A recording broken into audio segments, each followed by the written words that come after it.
Chapter 8. The 6th and 20th day of April, about 4 o'clock in the morning, we descried the land of Virginia. Master George Percy. Observations. The 'tween deck seems dark after all those sunlit days on the island. We are sailing north now toward Virginia. Reverend Hunt says we will travel right past Florida without stopping because it belongs to the Spanish. He says that 40 years ago, the French had a colony at Fort Caroline in Florida. He tells me how he heard that the Spanish came and massacred all of the French settlers, men, women, and children. No, we will not be foolish enough to land at Florida. Foul weather makes the 'tween deck even darker. Thunder cracks loud as a cannon shot. I look up through the hatch opening and see black storm clouds boiling in the sky. "Take in the sails," Captain Newport orders. Another crack of thunder booms and lightning flashes. I hear the wind whip the rigging against the masts. The sea bucks and the ship rolls and jerks. Men begin to retch again as if they were new to seafaring. The rain comes down in torrents, and when we shout that it is flooding the 'tween deck, the sailors oblige us by covering up the hatch so that we are shut in the dark with only stale, vomit-scented air to breathe. Lanterns are lit, and they swing wildly, making shadows move like ghostly dancers. The gentlemen complain bitterly. "We should go back to England," they say. "We should have reached Virginia weeks ago. We must be off course. The voyage is ill-fated." I lie in my bed, angry and discouraged. Captain Newport has been telling us for weeks that we'll see land any day. Maybe we are off course. I'm sick of the 'tween deck, sick of sailing, sick of the storms that come one after another, and this is the most violent storm yet. The sound of crashing waves is a roar in my ears, punctuated by the creaking of the wooden ship. James and Richard lie next to me. "Are we going to die?" James asks. Will the waves break open the hull?" I hear a loud crack and it makes me jump. It is followed by frantic squawking, and I realize it is only a chicken crate that smashed into the ale barrel down below. "Shut up, James," I snap at him. I am annoyed that he could scare me into mistaking the sliding chicken crate for a cracking ship's hull. "Yes, you are going to die. Every one of us is going to die," I say. James begins to whimper, and I'm sure he's dripping snot onto the bed. "Aw, do you want your stepmom now?" I taunt him. Richard sits up and slugs me in the arm. "Stop it," he shouts over another rumble of thunder. "Leave him be, you stinking jail rat. You're nothing but a common thief." And in a second, I'm up on my knees. I'm pounding Richard with my fist, punching his face, his shoulders, anywhere I can hit. He's kicking, flailing. He kicks me in the stomach, and I can't breathe. James scoots out of our way and wails for Reverend Hunt. In the shifting shadows, it's hard to see.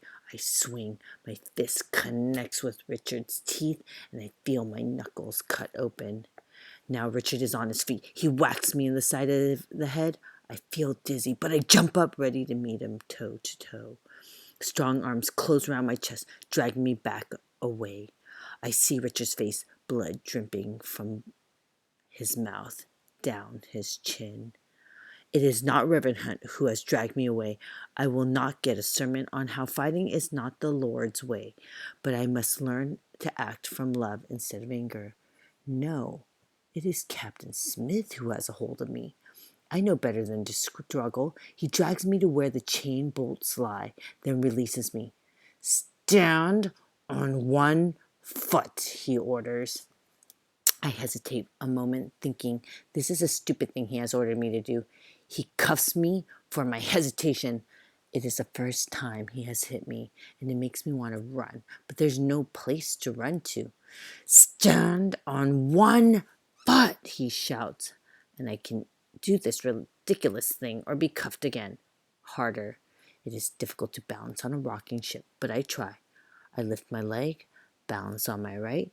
The ship lurches. I stumble, catch myself. I try again, fall against a barrel. Do it, Captain Smith orders. He is glowering at me. Stand on one foot, you fool. Tears catch my throat. He is worse than my father. I lift one leg. I balance for a split second, but Captain Smith shoves me and I fall onto the 'tween deck floor. I shout in frustration.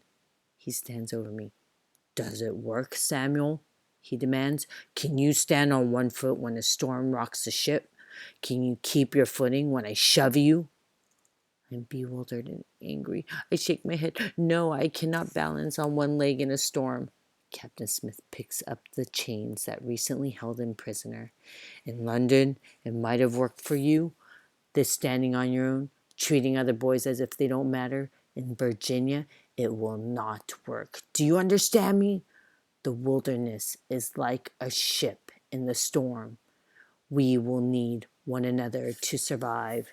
He clamps the irons roughly around my ankles and wrists. If these blasted gentlemen refuse to learn that fact, then at least my page will learn it. The colony will need to stand on many legs if we are not to be toppled over in the Virginia wilderness. He goes back to his own bed, and I am left to try to find a comfortable way to sleep in my chains between two crates.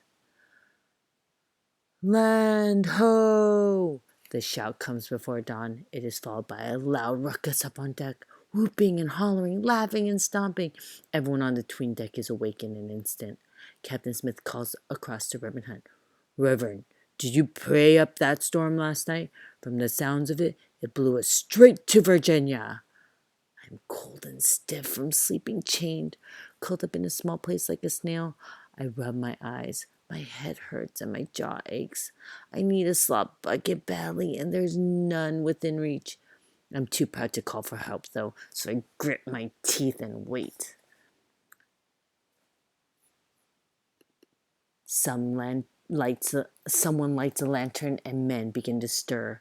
Reverend Hunt marches Richard over to me. His cheek is swollen, and one of his eyes is turning purple. I am proud of my handiwork. Richard looks at me, and I see a half smile cross his face, and I realize I must be purple and swollen too, for him to look so satisfied. Reverend Hunt clears his throat. Richard has something to say, he tells me. Richard twists his shirt tail around his fingers. I'm sorry I hit you, he says quickly, and I won't call you those bad names anymore. I wonder if he means it, or if he's just obeying Reverend Hunt. But mostly I'm hoping someone will figure out that I need a slop bucket before I soil my slops. Captain Smith ambles over.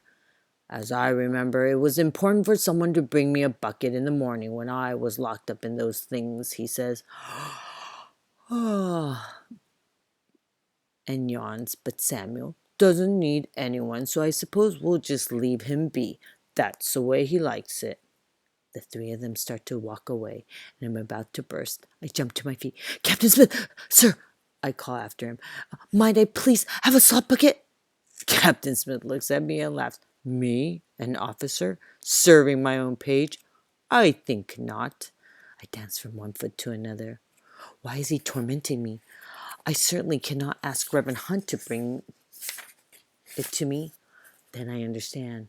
Richard is the only one I can ask. The only one who should be asked to bring a slop bucket to another servant. I groan.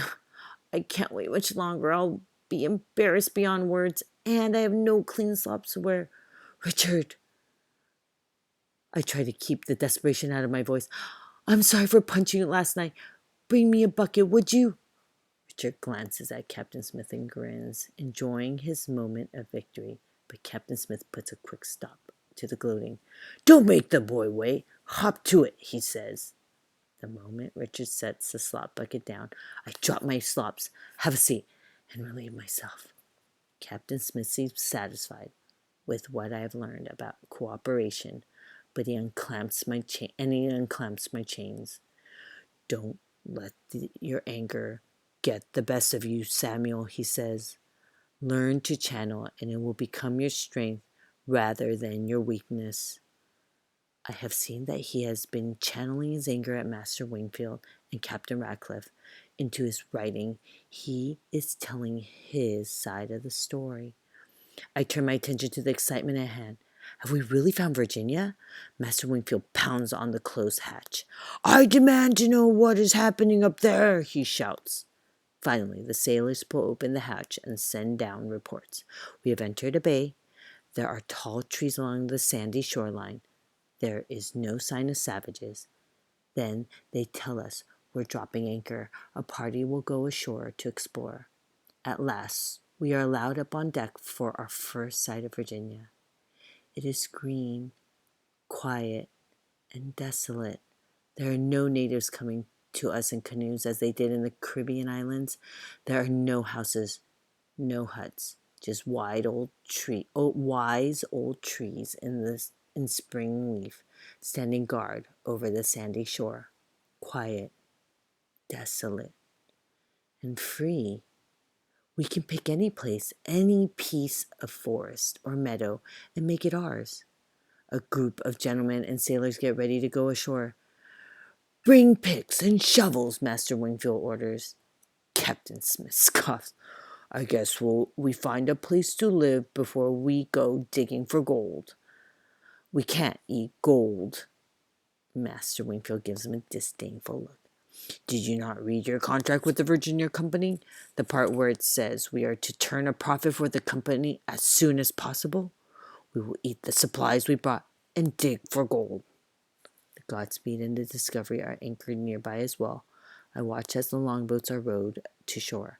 About 30 men in all disembark for the exploratory trip. Most of them gentlemen and sailors. Many of them have their muskets ready, with slow matches burning. Those of us who are left to spend the day sitting or lying around, either on deck or in the 'tween deck, waiting. And while we wait, these gentlemen, soldiers, carpenters, laborers, and servants all discuss their ideas about the New World. You can't get gold in a day. We need to plow and plant and live here a while. You won't catch me walking behind a plow. I've got peasants to do that back in England. I say we eat the stores we bought, get the gold fast, and go home. The gold is not where the profit is. I want to explore, find a new passage to the Orient. The Virginia Company wants. Now that's how to strike it rich. If we can get goods, silk, spices, and jewels from India and China back to England without having to deal with those Ottoman Turks and their marked up prices, just think of the profits we will make. And there is one lone voice, Raymond Hunt, who says he has not come for gold or to find the new passage to the Orient. He says we have been sent by God for more noble purposes, to bring the good news of Christ to Virginia natives and to look for survivors from the Roanoke colony. Of course, as soon as he says it, all the other men agree that that's some of why they have come as well. But I know their hearts are set more on gold and profits than on finding lost colonists or saving souls. James and Richard have gotten hold of a deck of cards and are playing and laughing. I am determined to stay out of trouble, so I don't say one mean thing to them all day. And when I look at the quiet forest, and I wonder what it will be like to live there, to build houses and create a settlement. I wonder what it will be like to do as Captain Smith says and work with the others rather than keeping to myself the way I've done for so long. It seems to me it will be strange, and I'm not sure I will like it. The cook starts supper. He throws a large chunk of pork and several pounds of peas with water into the cook pot. Later he adds a handful of sea biscuits. They are hard enough to break your teeth when they are dry, but in the peas porridge they become soft and chewy. At dusk we hear voices and look out to see the men returning. They are in good spirits, and I wonder if they've found gold already. Just in time for supper, declares the cook, and he begins to ladle peas porridge into the mess pots. Suddenly, I hear a cry, then frantic shouting and someone moaning. I run to the railing. In the half-light of dusk, I see them, 5 of them, crouched on a hill, their naked bodies painted, arrows flying from their longbows. Already, one of the sailors had fallen. "No!" I shout as if my objection can change anything. "Use your muskets! Shoot them!" I hear the command, "Make ready your piece!" Our men load their muskets, prime the pan, charge the piece with powder, put in the musket ball, ram down the charge, cock the match. But by the time the first musket shot rings out, the Indians are already leaving, creeping away silently on their hands and feet like bears. The musket balls don't even come close to them. The injured men are brought to Dr. Thomas Wotton aboard the Godspeed. A gentleman, Gabriel Archer, has been shot through both hands, and a sailor has been shot twice in the torso. I see now that this land is not so free and open. This is Indian land, and they do not want us here. And what is worse, it seems to me that their bows and arrows are quicker, more accurate, and can shoot farther than our muskets.